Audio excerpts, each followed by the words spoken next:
According to WrestleVotes on Twitter, WWE is said to be disappointed with NXT in its first 4 months. You don't say. The tweet said internally WWE is said to be disappointed Are with you NXT serious? 2.0. Source right, said they Jim? thought more fans would gravitate towards the newer stars Yeah. quicker than they have. Did they really Yeah. think that? Did they really? How the fuck are we supposed to gravitate towards anything that you're putting on NXT? My Terrible. God. The whole so thing sucked. clueless. The source said, either way, I don't expect any changes to the concept just yet. During WWE's Q3 2021 earnings call in November, Nick Khan commented on the revamp. He said, "We think it's all starting the way that we wanted it to start. We wanted a younger." Shitty. We wanted it to start shitty since it can only get better. They nailed it. And it hasn't. Nailed It's it. gotten worse. You fucked up again, Khan. Yep. Terrible. Terrible. I'm we really wanted- trying. We wanted a younger, fresher in-ring approach. We think we have it. You've already seen some talent from the new NXT elevated to the main roster. Who's been elevated to the main roster? Jeep Wagoneer was on SmackDown once. That's true. Khan is a damn comedian. There's going to be more of that. He said NXT last Tuesday averaged 587,000 viewers with a 0.11 rating. Jim, if you had said it averaged 587 viewers, I'd have been like, wow, that's a lot. So bad. The 0.11 rating in the 18 to 49 demo. Wow. The number was down 11% in total viewers and down 26.7 from the same week last year when the show aired on Wednesday head-to-head with AEW Dynamite. Jim. Yes. You like Chicago Fire. You enjoy the Chicago shows, right? I love the Chicago shows. Remember that season where they just fired everybody from Chicago Fire and put brand new people in its spot? And you were like, oh, this show really sucks. And you stopped watching? No, I don't. No, you don't remember that because shows don't operate like that. Well, that's how you fucking run everybody away. Remember The Office, Matthew? When they just canned everybody from The Office and put new people, younger people there, greener comedians. And then NBC was like, I wonder why the show is being canceled. Smokey, do you remember when the Dukes of Hazzard, they got rid of Bo and Luke Duke and brought in Vance and Coy? I did. The show tanked? I did. And they moved them from like Tennessee and they were from Minneapolis. They had the weird accents. The show tanked that season. They wondered why. It's unbelievable. So, remember when they recast Swamp People with people without silly accents? That was terrible. You didn't need subtitles. That really irritated me. That's part of the show. Everything they said. Read the subtitles when Troy Landry speaks as part of the show. Hey there, little buddy. Oh no! Look, it is a tree shaker. I think that is a tree shaker. What do you think, Jacob? Yes, Dad. That is a tree shaker. I had to look up. I had to look up this quote from Futurama because that's what WWE feels like in the room. So they're writing a TV show, and Leela tries to change everything, and Frost says, "That's not why people watch TV. Clever things make people feel stupid, and unexpected things make them feel scared." And that's exactly what WWE must say to all of their writers when they try to pitch things. So he ain't lying. So, I mean, my question was going to be, can they save NXT 2.0? I think the answer to that question is no. But no, I think they ruined it pretty good right now. Is there anything that they can do to save like NXT as a brand? Can like at some point, whether it's, I mean, because we're 4 months in, can at the 6 month mark, at the 8 month mark, can they just, guys, we fucked up? Like, can they blow it up and go NXT 3.0, where it goes yellow and black again. The yellow and black attack is back. I fear what's going to happen is they're just going to say we fucked up and just can it. We're done with it. We tried that, because that's what WWE really does. And when they fuck things up, it's not, hey, where's Raw Underground? What happened when they brought back the anonymous GM for one fucking episode, and then the whole next episode they were just like, what? We didn't do that. What are you talking about? Go back and watch the tapes. Here's what's Dabba-Kato's name? He's the like the henchman for Apollo Crews, the Colonel. He's Colonel Mustard. Nope, not Colonel Mustard. General Emperor, Aziz. Is he the Sultan Jafar or something like that?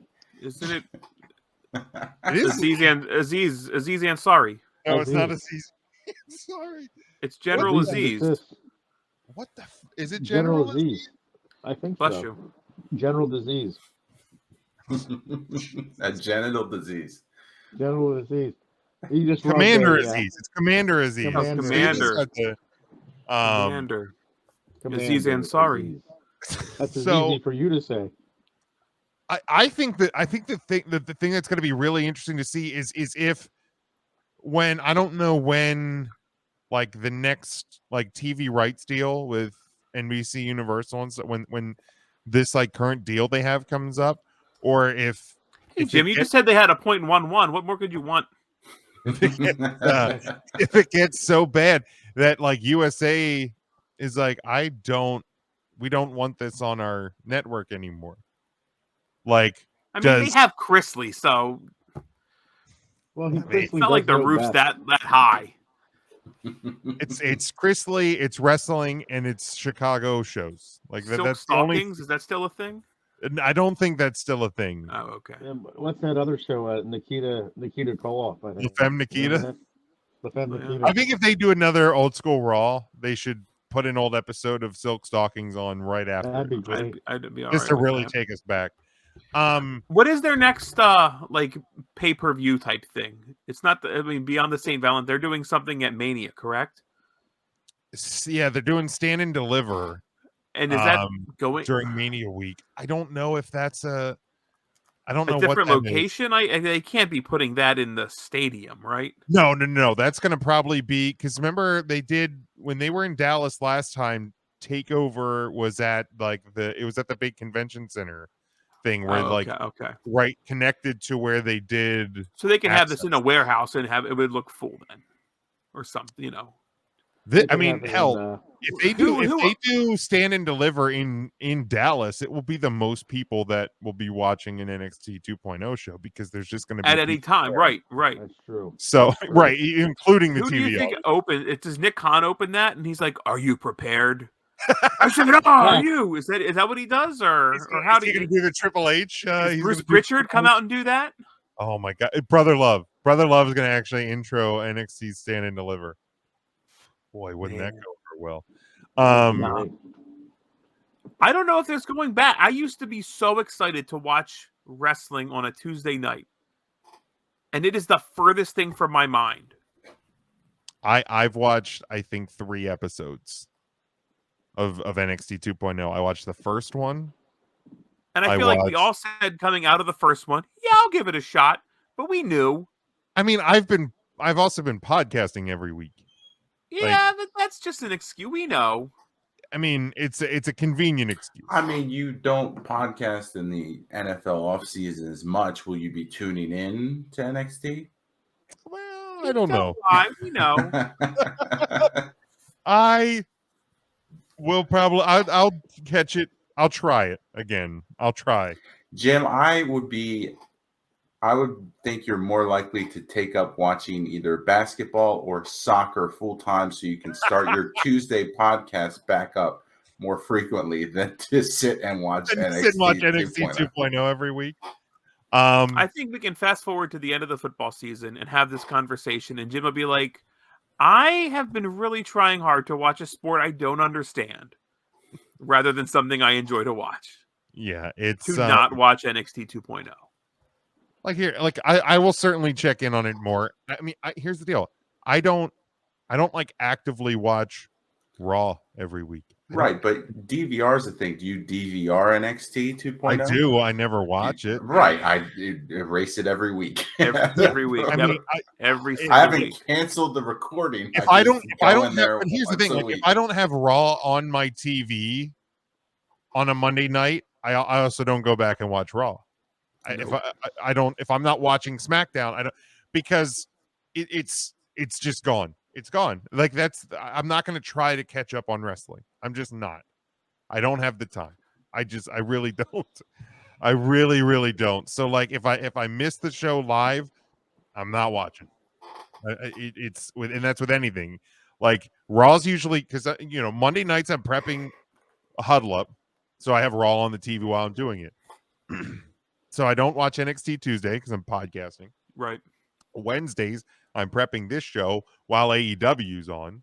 So like I have that on. I'm not actively paying tons of attention to it. And usually I'm not.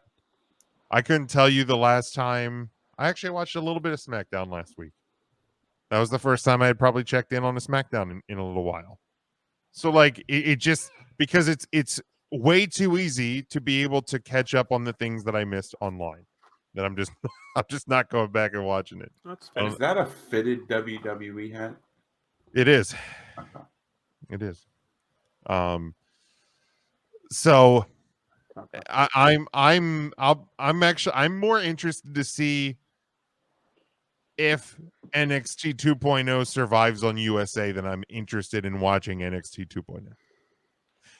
That's what I'll say about NXT 2.0.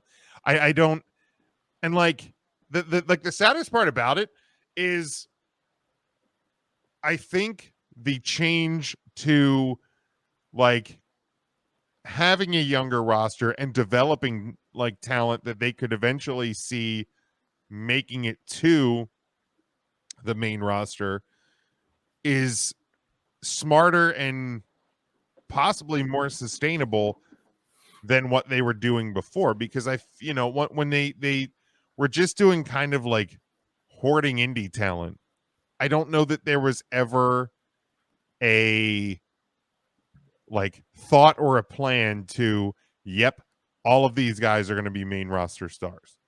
I literally think the reason they were signing the people they were signing was because they just didn't want them signing somewhere else. Like so the idea of building new stars, I think, makes sense. But I think the part that they missed on is you had three brands that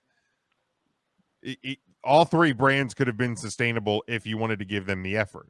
So the building of new stars should have happened not on NXT. It should have happened on something on your network, on Peacock, and done it that way through something at the Performance Center, and let NXT still be NXT as we knew it, and just have people come out of this whatever developmental brand you're going to do and have them come in to NXT and have them come into Raw and have them come into SmackDown.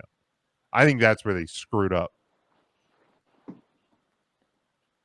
Remember when they screwed up ECW?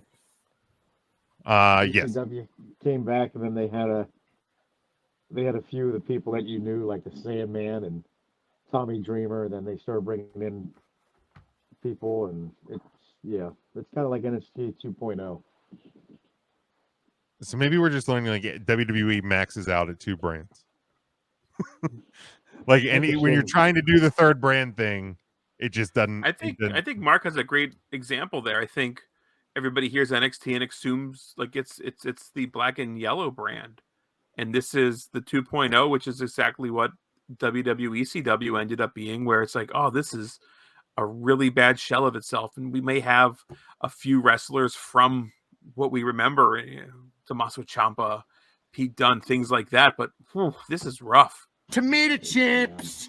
I mean, here's a vampire slayer now. What is this? We So have a zombie and oh boy. Yeah, it's I think it just misses the mark. Devin says he hasn't watched a full episode of NXT since the relaunch.